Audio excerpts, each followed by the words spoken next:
अस्सलाम वालेकुम everyone, welcome back to our YouTube channel. आज वीडियो में हम डिस्कस करने वाले हैं गैसेस एक्सचेंज इन ह्यूमन। वाह, बहुत ही सिंपल और आसान सा टॉपिक है। ठीक है, थोड़ा सा बस आप ये जो चीज़ मैंने बनाई हुई है ना, ये चीज़ जस्ट आपने इसको अंडरस्टैंड करना है। ठीक है, जैसे आप इसको अंडरस्टैंड करेंगे बाकी कुछ और मुश्किल है ही नहीं इस टॉपिक के अंदर। बहुत आसान, बहुत ईजी टॉपिक। इस तरह समझाऊंगी कि आपको दोबारा किसी से समझने की ज़रूरत ही नहीं पड़ेगी। पहले पूरा मैकेनिज्म देखेंगे, ठीक है, फिर एक एक जो मैकेनिज्म का पॉइंट है उसको हम डिस्कस करेंगे कि उसका क्या फंक्शन है, बस। और हम इसके अंदर कोई ज़लालत कोई और कुछ नहीं करना। ठीक है, अब इसमें हम क्या करते हैं कि अब एक ह्यूमन बीइंग है, ह्यूमन बीइंग में एक प्रॉपर मैकेनिज्म होता है, ठीक है, जिससे गैसेस एक्सचेंज होती हैं। ठीक है, जिसे कहते हैं एयर पैसेज वे। अगर हम इसको अगर इसका सारा प्रोसेस देखें हम कि जिस तरह से होता है, तो सबसे पहले एयर एयर एंटर होती है ह्यूमन बीइंग के नोज़ में। ठीक है, हमारे नाक में एंटर होती है एयर। ठीक है, जिसमें आगे दो ओपनिंग होती हैं। ठीक है, जिसे हम बोलते हैं कि नोस्ट्रिल्स बोलते हैं। अब ये जो ओपनिंग होती है ना, ये दो टाइप की होती हैं। ठीक है, इंटरनल और एक्सटर्नल। ठीक है, एयर जब एंटर होती है उसको कहते बोलते हैं हम नोज़ के अंदर एक्सटर्नल। ठीक है, और जब एयर वहाँ से नोज़ से आगे करती है ना, जाती है, उसको बोलते हैं इंटरनल। ठीक है, अब एयर जो है वो एक्सटर्नल नोस्ट्रिल से एंटर होती है नोज़ में, और नोज़ की बॉडी को कहते हैं हम क्या, नेज़ल कैविटी। ये एक शॉर्ट क्लियर हुआ हमारा। ठीक है, तो जो ये नेज़ल कैविटी होती है, इसके स्टार्ट भी होती है इंटरनल नोस्ट्रिल, जो एयर को आगे लेके जाती है। ठीक हो गया, इतना क्लियर हुआ। चलिए अब इसको हम ना इस चीज़ में देखेंगे। ठीक है, एक हमने पूरा इसका स्ट्रक्चर बनाया है। ठीक है, जिसके अकॉर्डिंग हम इस पूरे टॉपिक को कवर कर लेंगे। आपने ये बस पॉइंट्स देखने।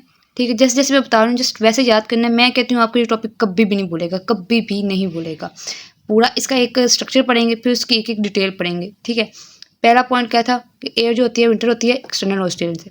एक्सटर्नल से फिर आगे जाती है नेज़ल कैविटी में। ठीक है, नेज़ल कैविटी से वो आगे जाती है इंटरनल नोस्ट्रिल में।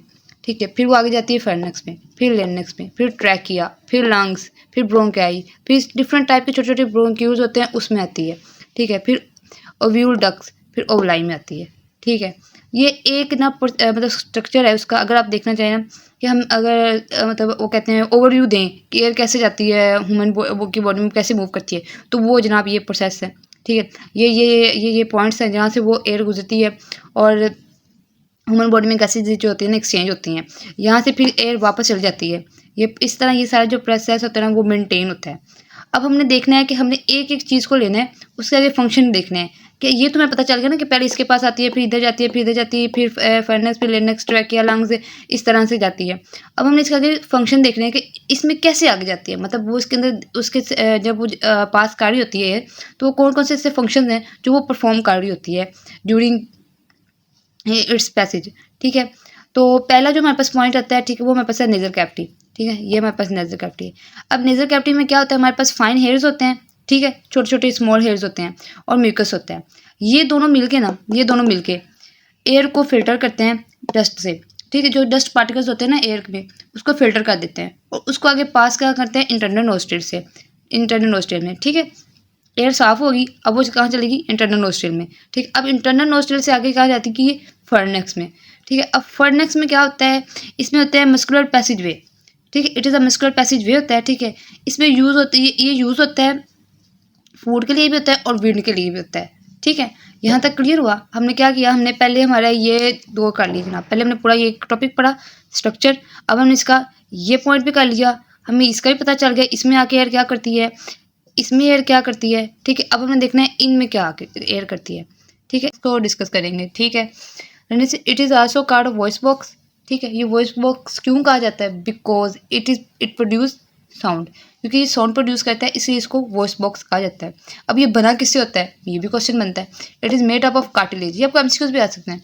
It is made up of cartilage. ठीक है, आगे देखेंगे two pair of fibres bands card vocal cord.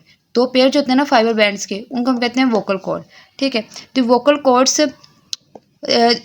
Chords vibrate when air pass through them. अच्छा, जब ना इसको एक और तरह से समझते हैं, जब ना एयर जो होती है वो फॉल करती है इन बैंड्स के ऊपर, ठीक है, तो वो वाइब्रेट होते हैं। ठीक है, जब वाइब्रेशन होती है तब वो क्या होता है, साउंड प्रोड्यूस करता है। ठीक है, दिस वाइब्रेशन प्रोड्यूस साउंड, तो हमें बोलने की आवाज़ आती है।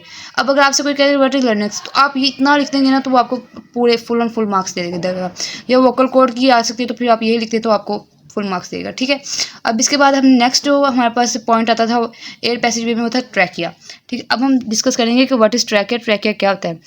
It is also called windpipe, ठीक है, ये एक विंड पाइप कहलाता है, ठीक है। ये इससे एक जनरल इंट्रो था कि it is also called windpipe, ठीक है।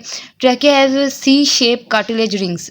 अब सी शेप कार्टिलेज रिंग ही उसने क्यों कहा है, मतलब ये किसी और शेप में भी तो हो सकता था, एस शेप में हो सकते थे, कुछ भी हो सकते, मतलब ये वाले सी शेप ना, ये इस तरह बने हुए सी शेप, और ये ट्रैक है, ठीक है। उन्होंने सी शेप ही क्यों कहा है इसको वो किसी और शेप में भी तो कह सकते थे।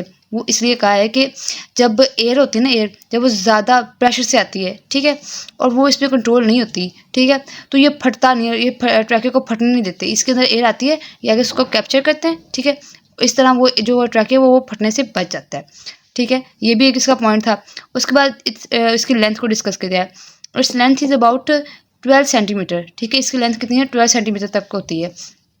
Trachea divides into 2 small tubules called bronchi.